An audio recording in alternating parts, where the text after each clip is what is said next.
नमस्कार दोस्तों, आजाद मीडिया स्वतंत्र न्यूज चैनल पर मैं एक बार फिर से आप सभी का हार्दिक स्वागत करती हूं। दोस्तों, चुनावी बिगुल बज चुका है। छत्तीसगढ़ के पहले चरण के चुनाव 7 नवंबर को होने हैं और उससे ठीक पहले मोदी जी के घोषणा पत्र जारी हुआ, जिसको लेकर काफी चर्चा में मोदी जी रहे हैं। आपको बता दें कि विपक्ष ने भी खूब उनको जमकर घेरा है और जनता ने भी एक बार फिर से सवाल उठाए हैं कि अगर छत्तीसगढ़ की बात यहाँ पर हो रही है तो विधानसभा की बात हो रही है, पीएम नरेंद्र मोदी की नहीं, प्रधानमंत्री की यहाँ पर नहीं, बल्कि एक अच्छे सीएम की बात हो रही है।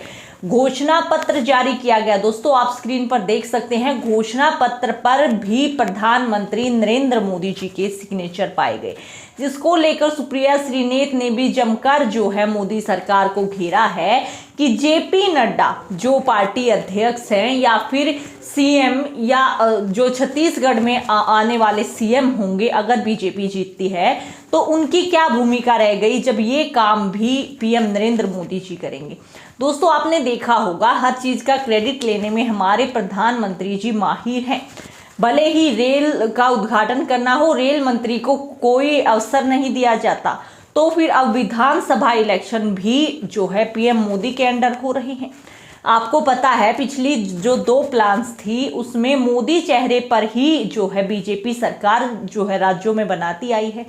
लेकिन दोस्तों, इस बार काफी अलग माहौल है, क्योंकि अब जनता समझ रही है कि उन्हें प्रधानमंत्री चाहिए या अपना सीएम चाहिए। दोनों अलग अलग चीजें हैं, उनको एक चीज के साथ जोड़कर नहीं देखा जा सकता।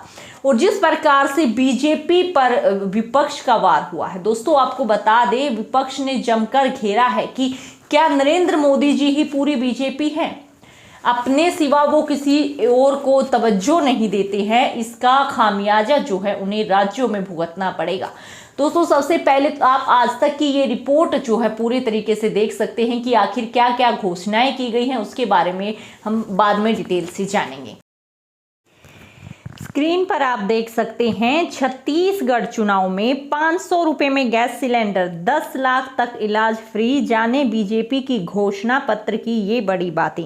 आपको बता दें कि बीजेपी के घोषणा पत्र के मुताबिक छत्तीसगढ़ में चरण पादुका योजना फिर से शुरू की जाएगी। इसी के साथ भूमिहीन मजदूरों को 10,000 की सहयोग राशि दी जाएगी।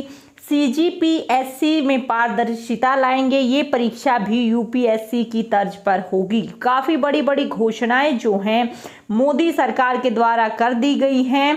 आपको बता दें कि केंद्रीय गृह मंत्री अमित शाह ने छत्तीसगढ़ विधानसभा चुनाव के लिए बीजेपी का घोषणा पत्र जारी किया। इसे मोदी की गारंटी 2023 नाम दिया गया। यहाँ पर विधानसभा या फिर सीएम की कोई बात नहीं चल रही है, यहाँ पर सीधे प्रधानमंत्री राज्यों के लिए गारंटी दे रहे हैं। घोषणा पत्र में कहा गया कि हर परिवार को 10 लाख तक मुफ्त उपचार का स्वास्थ्य बीमा दिया जाएगा। 500 नए जन औषधि केंद्र खोले जाएंगे। 50% सब्सिडी के साथ ब्याज मुफ्त लोन दिया जाएगा।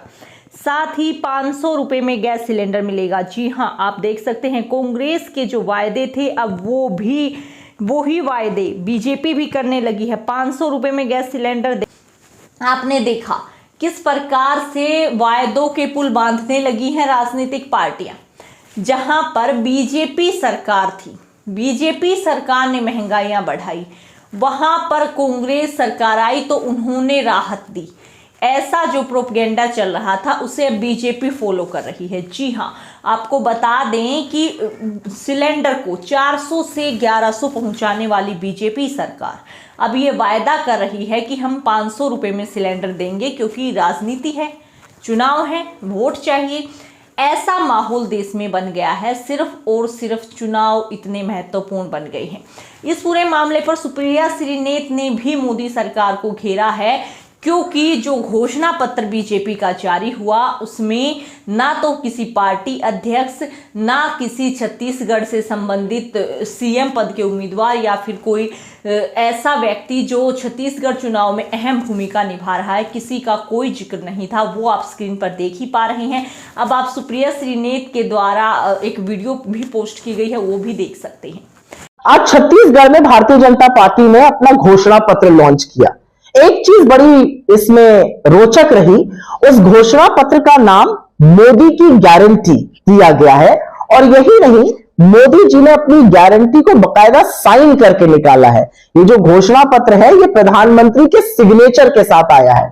तो एक चीज तो है, कांग्रेस की गारंटी देखकर मोदी जी प्रभावित हुए हैं, लेकिन हम तो अपनी गारंटी को पूरा करते हैं। मोदी जी आपकी तरह जुमले थोड़ी फेंकते हैं, लेकिन अच्छी बात है, कांग्रेस से सीखते रहिए, इसको गारंटी दीजिए। दो तीन चीजें लेकिन इसमें बड़ी रोचक है। प्रधानमंत्री घोषणा पत्र कर रहे हैं छत्तीसगढ़ भाजपा के लिए, मतलब छत्तीसगढ़ भाजपा में ना अध्यक्ष है ना उनके यहां कोई वरिष्ठ नेता है जिसके चेहरे पर घोषणा की जा सके। आपने देखा, विपक्ष तो वार करेगा ही, लेकिन आम जनता भी इस चीज को समझ रही है कि किस प्रकार से बीजेपी जो है विधानसभा इलेक्शंस कंडक्ट करवाती है। सीएम फेस तक नहीं दिया जाता है तो आखिर जनता वोट डाले तो किसे? नरेंद्र मोदी जी के नाम पर वोट बटोरी जाती हैं, पीएम जो हैं उनके चेहरे पर वोट बटोरी जाती हैं और फिर मनमाने ढंग से सरकार चलाई जाती है, मनमाने सीएम वहां बिठाए जाते हैं। हर जगह ऐसा ही बीजेपी सरकार करती आई है, लेकिन इस बार मामला थोड़ा अलग है क्योंकि जो मोदी लहर थी वो अब लगभग फुस होती नजर आ रही है। राज्यों में जो है अब ये चीज दिखने लगी है, क्योंकि जिस प्रकार से खुद बीजेपी में इतनी बौखलाहट है, बीजेपी मंत्रियों में खुद इतनी जो है उतार चढ़ाव चल रही हैं कि जिन्होंने पूरा अपना समय अपना काम राज्य के लिए किया है बीजेपी में रहते हुए, उनको भी तवज्जो बीजेपी नहीं दे रही है, क्योंकि मोदी सरकार सिर्फ और सिर्फ मोदी सरकार है, उसमें जो सहयोगी हैं उनका कोई जिक्र नहीं होगा, सारा क्रेडिट जो है मोदी जी को चाहिए। तो ऐसे में चुनाव इतने नजदीक है, उसके बाद ऐसी घोषणाएं करके खुद नरेंद्र मोदी जी फंसते चले जा रहे हैं और जनता भी असली चेहरा पहचान रही है। और दोस्तों, अब आप सभी जानते हैं चुनाव बिल्कुल नज़दीक हैं। एक 7 नवंबर को होना है, दूसरा चरण छत्तीसगढ़ का 17 नवंबर को होना है, उसके बाद 3 दिसंबर को रिजल्ट आपके सामने होंगे। तो अब ये पूरा मामला हमने आपको बताया किस प्रकार से मोदी जी अपने नाम पर गारंटियां दे रहे हैं विधानसभा के लिए, और ये गारंटियां किस हद तक पूरी की जाती है। क्योंकि कांग्रेस की अगर हम बात करें तो जिन राज्यों में उन्होंने गारंटियां दी तुरंत प्रभाव से वो लागू भी हुई है, तो अब वैसी ही गारंटियां आ रही हैं। तो उम्मीद की जा रही है कि अगर बीजेपी सरकार आती है तो वो गारंटियां पूरी भी होंगी। जो भी आपकी इस पूरे मामले पर राय हो हमें कमेंट बॉक्स में जरूर से बताएं। आगे आने वाली अपडेट्स के लिए हमारे साथ जुड़े रहें, चैनल को सब्सक्राइब करें। फिर मिलते हैं, तब तक के लिए आप सभी को जय हिंद, जय भारत।